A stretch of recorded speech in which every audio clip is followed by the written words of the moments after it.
Barra Matutina. Diálogo con justicia innovativa.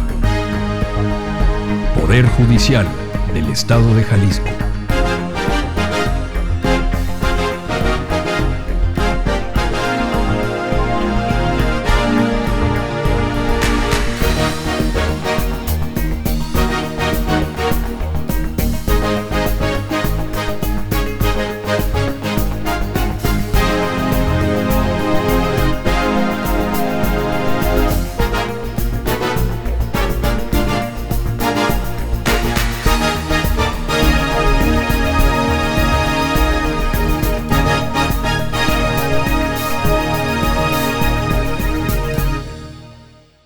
Hola, pues buenos días, bienvenidos a la Barra Matutina Diálogo con Justicia Innovativa. Estamos en el marco del quinto Congreso Internacional de Derechos Humanos y Derecho Internacional Humanitario.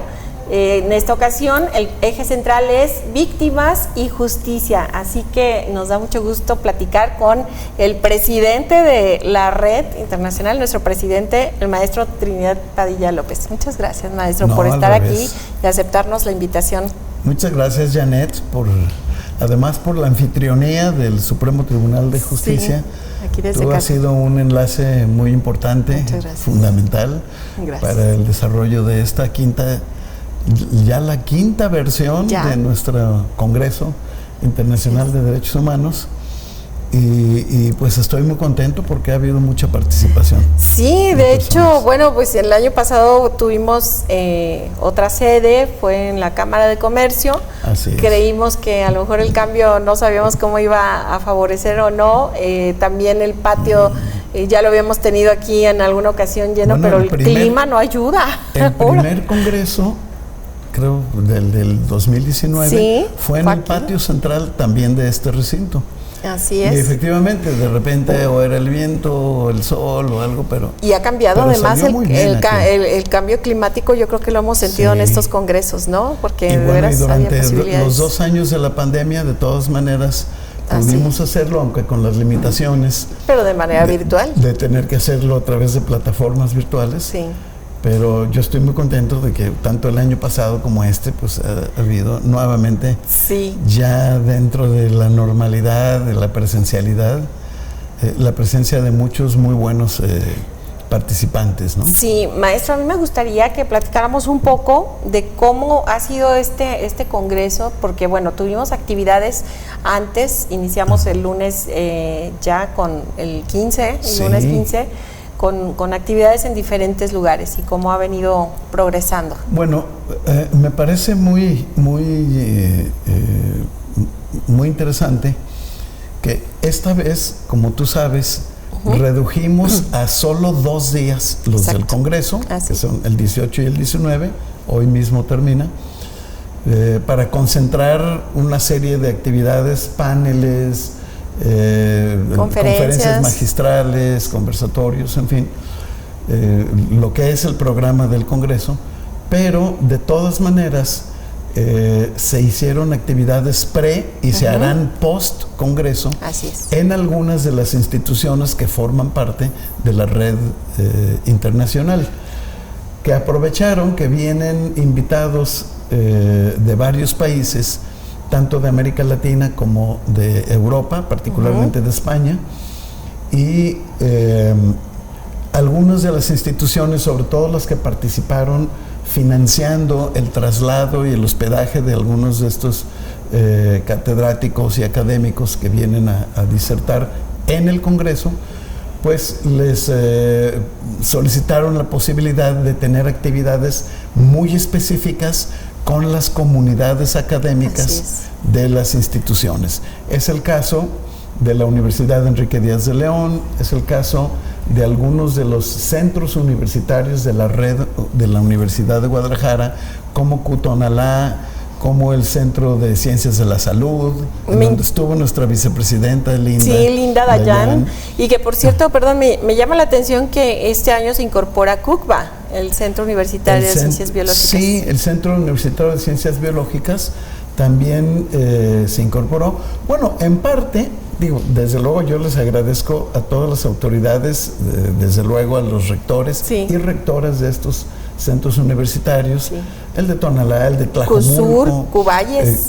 Cuballes, CUSUR, y se dio la circunstancia de que el anterior rector del Centro Universitario del Sur, que tiene su sede en Ciudad Guzmán, ahora es el director de la División de Veterinaria en Cogba. Sí. Entonces fue un muy buen conducto para propiciar que también esta Claro. comunidad pudiera participar, porque a primera vista uno dice, bueno, pues un centro universitario que tiene como eje temático principalmente ciencias biológicas, agronomía, veterinaria, con los derechos humanos. No, pues claro. Pero sí hay, muy desde luego, una interesante, serie de claro, temas sí. que tienen que ver con eso.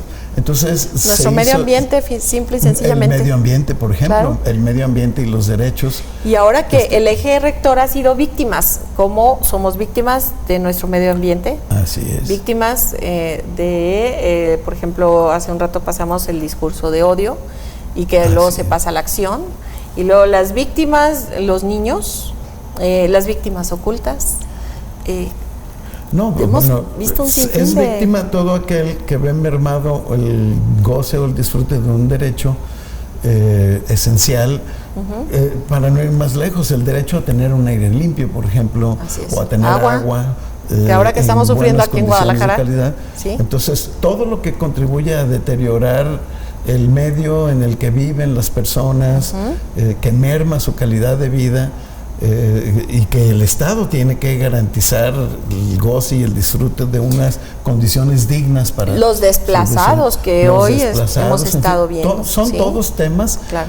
pues, que son dignos de reflexión y de Claro. y de propuestas. Y bueno, esta vez se ha centrado temáticamente este congreso en el tema de las víctimas. Lo mencionaba yo desde la inauguración. ¿Por qué decidimos centrar en las víctimas la temática de este congreso? Porque desde hace mucho tiempo nos habíamos dado cuenta de que hay una confusión en el imaginario de la gente acerca del tema de los derechos humanos. Claro. Muchas personas, cuando oyen hablar de instituciones que defienden los derechos humanos o que promueven el respeto y la vigencia de los derechos humanos, hay una confusión que puede ser muy grave. Para muchas personas, hablar de derechos humanos a veces se traduce en defender derechos de delincuentes. Así es, sí. Cuando se habla, no, es que intervino la Comisión de Derechos Humanos y como dice que no se les aplicó un procedimiento jurídico que quién sabe en qué consistirá, dejaron libre a una persona Así es, sí. que es culpable de algo. Ah, caray. Entonces, no comprender el tema de lo que es el concepto del debido proceso, conceptos como el de presunción de inocencia, conceptos como el de el respeto a la dignidad a que toda persona tiene derecho a ser tratada, incluso un delincuente que tiene derecho a tener un proceso justo, un proceso judicial justo, con apego al debido proceso, con el respeto a una serie de derechos, de tener un abogado, en fin, son cuestiones que si no se respetan, sí pudieran conducir, por desgracia, a veces, cuando no se les respeta esos mínimos derechos, en un sistema jurídico en el que realmente se respetan las reglas de un Estado de Derecho, sí, pues una persona que carece del respeto a esos derechos no puede ser, tiene que ser respetado y puesto en libertad si no se hizo un trabajo previo de investigación, de acreditación, integración de las carpetas y de las todas carpetas, de acreditársele adecuadamente la conducta que a él se le atribuye a la tipología del delito que está expresamente contenida en las normas del derecho penal, etcétera. Si esas cuestiones que a veces pueden ser muy técnicas no se respetan adecuadamente, sí, por desgracia, una persona que probablemente es responsable y es culpable de una conducta delictiva puede andar quedar allá en libertad. afuera. Claro. Entonces, las personas que de repente se enteran de estas cuestiones dicen, no, pues es que lo de los derechos humanos, sin más ni más, se traduce en defender derechos de delincuentes. Así es. ¿De qué se trata entonces? De tratar de, primero, concientizar mucho. Sí. No, y poner Educar. el dedo en la llaga, por supuesto. Y decir, hay una responsabilidad en la parte de las autoridades encargadas de la administración y de la procuración de la justicia, corresponsabilidad, claro, para hacer correctamente todos los procesos que se van concatenando para inculpar, para procesar, para juzgar a una persona, pero respetando los derechos humanos de estas personas. O sea, no se puede decir, no puedes pasar por encima de... No puedes pasar por encima del respeto de sus derechos. Entonces, la solución no está en simplemente dejar en libertad personas porque no se le hicieron, no se les acreditó suficientemente la culpabilidad. No, es trabajar para que técnicamente, procesalmente, se respeten las reglas de un Estado de Derecho y que el culpable tenga su sanción conforme a la ley, que tenga su castigo conforme a la ley, que se le respete su derecho a ser escuchado, a la réplica, a tener un abogado, a tener una defensa jurídica, en fin. Y el fiscal está obligado a demostrar la culpabilidad en el marco de un Estado de Derecho. Esas son cuestiones, y desde luego partiendo también desde una perspectiva que en la cual se resalta que todo esto tiene que ver con la protección de los derechos del principal protegido, que es la víctima. Por supuesto. Desde la óptica de la víctima, ¿qué cosas también son las que se tienen que garantizar? La restitución del daño, la garantía de no repetición, el también ser atendidos por programas del Estado. La no revictimización. Para no ser revictimizado, toda una serie de cuestiones. Entonces, son las cuestiones que en este Congreso se están poniendo de relieve. Se quiso plantear desde la óptica de la víctima, desde la perspectiva de la víctima, cuáles son los procesos sobre los que se tienen que poner las luces, así como estas luces que nos están encandilando y que no vemos nada. ¿Dónde se tiene que poner el foco? ¿Dónde se tienen que poner las luces? Para no olvidar que, desde luego, hay que proteger los derechos de las víctimas, hay que protegerlas, hay que... de hecho, para ellos está todo el sistema jurídico. Y hay que educarnos en estos los derechos humanos de cualquier persona al que tiene derecho solo por el hecho de ser persona. Oiga, maestro, perdón, es muy interesante esta parte, que bueno que nos lo explica, pero también ahora que, volviendo a este congreso, me llama la atención que tuvimos una respuesta impactante de países en esa ocasión que nos visitaron. Bueno, sí, de Colombia, de España, de Costa Rica, de Canadá. Estados Unidos. Lo de Canadá es muy importante, digamos, la presencia de los canadienses. Porque es parte necesaria. Los participantes en este congreso de Canadá son del Instituto Dallaire, que fue creado por el general Romeo Dallaire, quien fue un antiguo responsable, estaba al frente de la misión de paz, de la misión armada de paz de la Organización de las Naciones Unidas cuando los conflictos de Ruanda que se conectó desde África, incluso en esta inauguración. África, claro. Sí. Este general ya está en retiro, pero cuando él fue comandante de las tropas de la ONU, de las tropas de la misión de paz en Ruanda, él tuvo contacto con una realidad lacerante que, más allá de los conflictos interétnicos, los conflictos tribales, la enorme violencia que había allí entre las fuerzas beligerantes, había una problemática sobre la que nunca se ponía suficiente luz, que es el problema de los niños que son reclutados, que son víctimas de ambientes de violencia y que son reclutados para las partes beligerantes en un ambiente de conflicto armado, en este caso por grupos beligerantes, por razones ideológicas, etcétera. Pero en América Latina tenemos mucho de este fenómeno, aun si no hay conflictos ideológicos, digamos guerrillas o cuestiones. Pero tenemos un crimen organizado que está rebasando. Tenemos cárteles, tenemos grupos de crimen organizado y niños que reclutan menores de edad para convertirlos en sicarios. Sí. Para convertirlos en esclavos. Literalmente aquí podemos hablar de un fenómeno de esclavitud. Los tienen, los reclutan de alguna manera. Y los obligan a través de amenazas con la familia o con otra, o con ellos mismos, con su vida.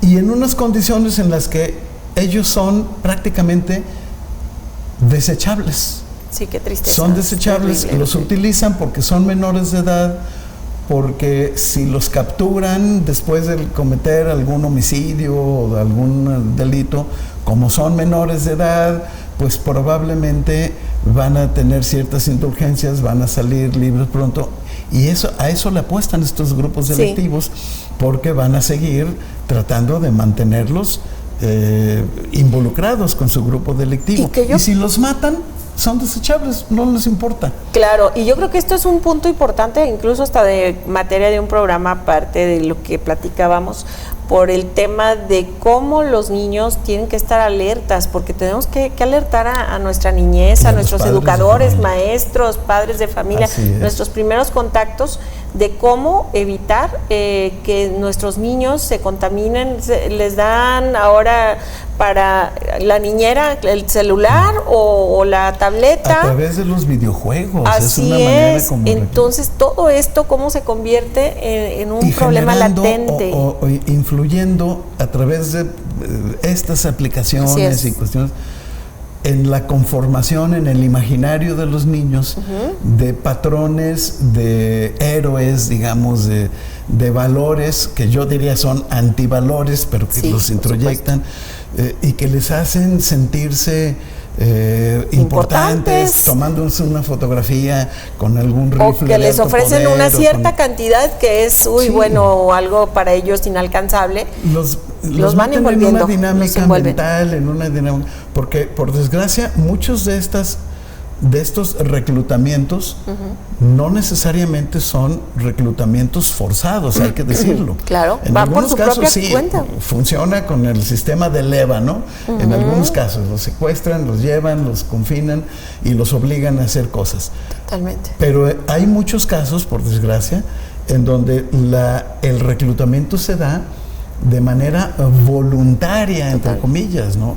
Les ofrecen ganancias rápidas, fácil. Oye, pues a un niño de 13, 14 años que todavía no está plenamente maduro, pero que siente que puede, lo hacen sentir importante con esas cuestiones. Y una vez que entra dentro de un circuito de esos, después ya no lo dejan salir. Claro, ese es el tema. Sí. No es que no se quiera salir a lo mejor después, no lo dejan. Claro. Una vez entrando, ya lo tienen agarrado, lo amenazan. Hay procesos de esclavitud en ese sentido. Maestro, me encantaría seguir platicando. Yo creo que tenemos que hacer una segunda parte. Esos son los temas que se han estado discutiendo. Sí, y además algo muy importante que no dijimos, se entregó el premio de la presea María Látigo a una persona que ha hecho mucho por los derechos humanos de los discapacitados. Así es, sí, también eso es algo muy grato para nosotros, haberle entregado la presea María Látigo a Marcela Páramo Ortega, que es una luchadora social muy importante. Sí. Ella misma con una afección, con una enfermedad, raquitismo y posfosfatémico.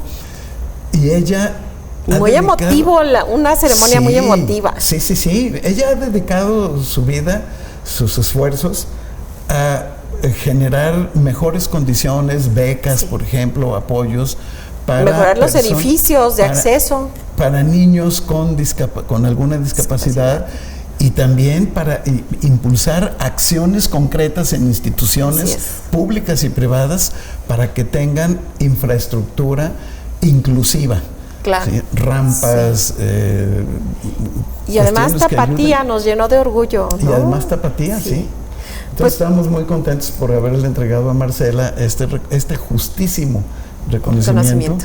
Claro. Y bueno, por la gran participación que han habido de catedráticos, de personas que vienen de otros países, de catedráticos e investigadores y activistas mexicanos que también han participado en mesas redondas sobre estos temas de los que estábamos hablando, de los niños que son víctimas y los convierten en victimarios, pero también de muchos otros aspectos que no tienen que ver con el reclutamiento de los niños y que se han abordado en este congreso. Y bueno, yo quisiera invitarlos que a través de las redes sociales de la Red Internacional de Derechos Humanos y Derecho Internacional Humanitario pueden tener acceso a estas pláticas. Si se lo perdieron por alguna razón, pueden volverlo a ver, ahí quedó grabado a través de Facebook y bueno, veremos si podemos abrir otras redes sociales para que también estén de libre acceso para todos ustedes.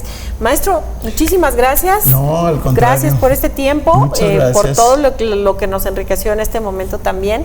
Y bueno, pues invitarlos a todos ustedes a que nos sigan a través de nuestras redes sociales aquí de la Barra Matutina, Facebook, YouTube y Spotify. Y, bueno, y aprovecho para agradecerle a todo el equipo organizador de estas actividades de la Red Internacional de Derechos Humanos y Derecho Internacional Humanitario, a todas las instituciones que han participado, universidades públicas, privadas, institutos. 18 invitados internacionales, sí, 4 nacionales. Al Supremo Tribunal, que fue sede en esta ocasión. Sí, a ti, Janet, muchas gracias. Gracias. Y bueno, y a todas y todos los participantes, los catedráticos, los especialistas, muchísimas gracias por su apoyo y participación muy activa en este 5º Congreso de Derechos Humanos. Pues nos vemos en la siguiente cápsula. Muchas gracias, maestro. Hasta pronto. Muchas gracias.